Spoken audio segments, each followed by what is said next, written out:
ইবলিস আপনাদের জন্য রুগী হওয়াকে সহজ করে দিছে। কি? ভালো খাবার খুঁজেই পাবেন না, আপনার দেশি মুরগি খুঁজতে গ্রামে যাইতে হবে, তারপর দেখতে হবে মুরগির জাত কেমন।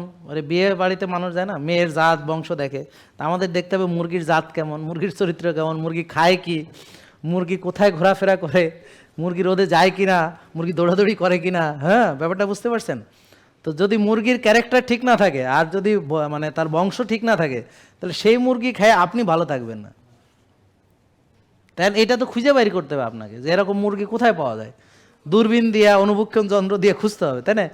কিন্তু আপনি একটা নষ্ট মুরগি দেখবেন আপনার বাসার সামনে এসে যাবে, ওই করে আপনারা দিয়ে আসতে আছে, নিচে ডাকছে মুরগি লাগবে, মুরগি মুরগি লাগবে, হ্যাঁ লাগবে, তো এই পাঠান মামা একটা মুরগি, তো মামা পাঠায় দিছে বাসায়, ইজি।